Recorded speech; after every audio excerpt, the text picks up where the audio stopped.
Hello and welcome to this video. We were continuing the third chapter of your history, that is the Delhi Sultans. In last video, we discussed up to the different rulers of Delhi, and in this video we will discuss about how do we find about the Delhi Sultans.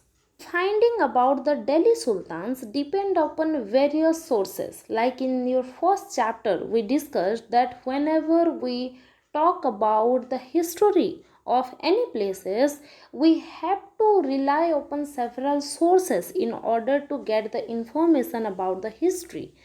Like that, for finding about the Delhi Sultans, we need to rely upon various sources, and those sources which provides us information about the Delhi Sultans includes different inscriptions, coins, architectural remainings, etc. And except all these inscriptions, coins, architectural remainings and all, the Tawarikh also provides us a lots of information. Now, what is Tawarikh? The Tawarikh is a Persian term which is the plural form of Tariq, means dates. And the writer who were writing the Tawarikh were called Tawarik Writer, and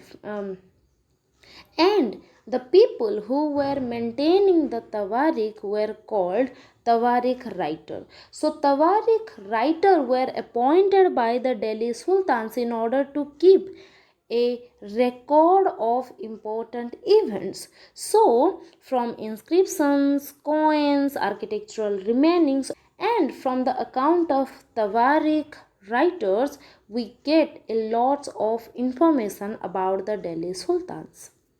Now let's discuss about the Tariq or Tawarikh writer in detail. Well, the Tawarikh writers were the author of the Tawarikh. They were writing the Tawarikh. And the characteristic of Tawarikh writers are like they were learned men, means they knew the art of reading and writing. During those times, not everyone were so privileged to get education. Not everyone were so privileged to learn the art of reading and writing. So Tawarik writer were generally educated or learned men who knew the art of writing. So the Tawarik writer were mainly learned men like the secretaries, administrators, poet, courtiers, etc., who knew how to write. And they were recounting events. Their main work is to recount events, means whichever important event happened in whichever date, they were keeping the record of all those important events along with their date. And that is why they were called Tawarik writer. Except maintaining the Tawarikh and important events happening on that date, the other important function or role played by the Tawarikh writers were to giving advice to the king on good governance, emphasizing the importance of just rule. So the Tawarik writer were also advising the king on how to rule, how to dispense justice to the people, etc. The Tawarik writers were mainly living in cities and in particularly Delhi. They were hardly ever found in villages because they were learned men, they were serving to the king, they were recording important events for the king. They were mainly living in cities areas and in Delhi in particular. They were hardly living in villages. They often wrote their histories for sultans in the hope of rich rewards.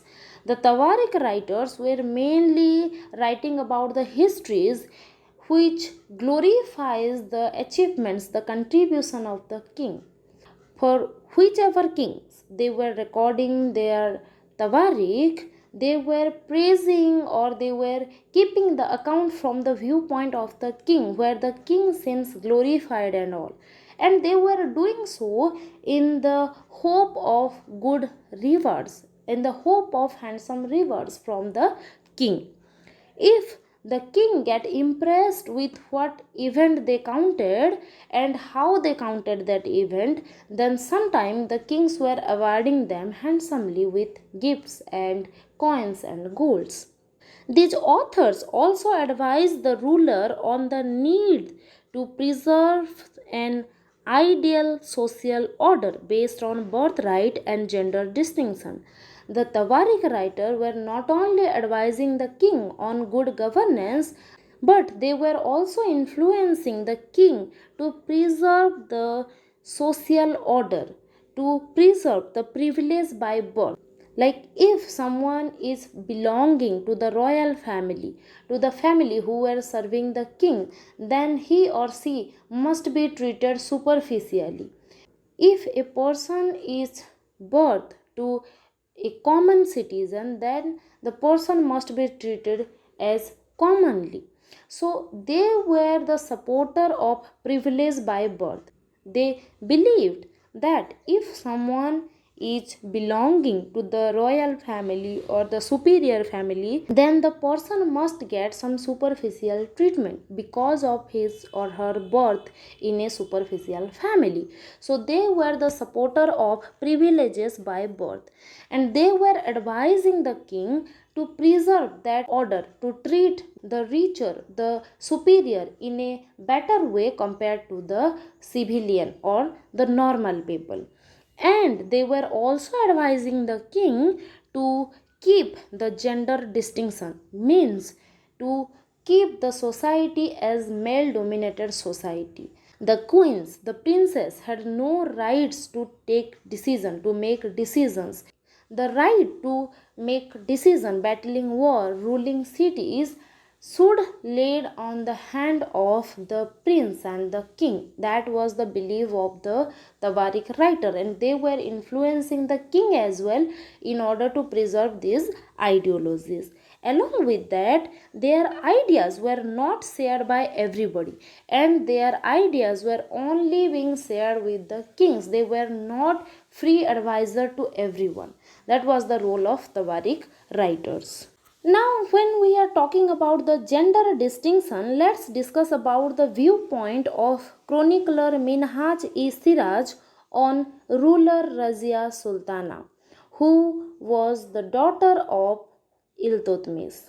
She ruled Delhi from 1236 to 1240. So, in 1236, Sultan Iltutmish's daughter Razziya became Sultan of Delhi. The gender discrimination is so strong in modern time also. In a family, if there is a male child and a female child, then we often see the distinction that the family give more priority to the male child and a bit less priority to the girl child. If there is some household work, parents generally ask the girl child to do that, and if there is some work like going to market, shopping, then they advise the male child to go out to market and bring things. So the gender discrimination is strong in recent time also. So think about 1236. At that time, gender distinction was more prominent, and at a time like that, Razziya became the ruler of Delhi. And Delhi at that time was one of the important capital city. Many rulers dreamed of ruling Delhi.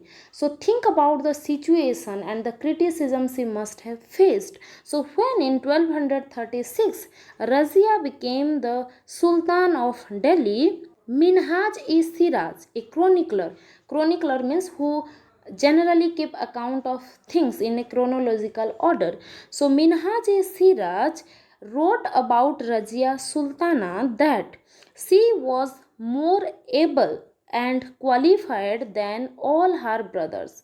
Although Iltutmish had sons also, but Razziya was more able than her brothers.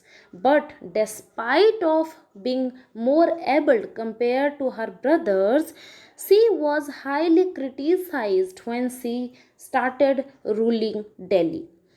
Even Minhaj-i-siraj recognized that Razziya was more able than her brothers, but still Minhaj-i-siraj was not comfortable at all at having a queen as a ruler just because Razziya was a female, a girl child. No one was ready to accept her as their ruler because they believed that ruling must be the field of a male. A female should not command them, a female should not rule them. Even Minhaj-i-Siraj accepted that Razia was more able, but despite of that, he was not comfortable in accepting that Razia ruled Delhi, or he was not comfortable at accepting that Razia was his ruler. Nor were the nobles happy at her attempts to rule independently. And it's not only about Minhaj-i-Siraj. Many contemporary rulers were also not comfortable at a female competitor. She was removed from the throne in 1240. But despite of so much opposition, Razia successfully ruled Delhi for 4 long years. After that, she was removed from the throne by conspiracy. That's all about this video. Thank you.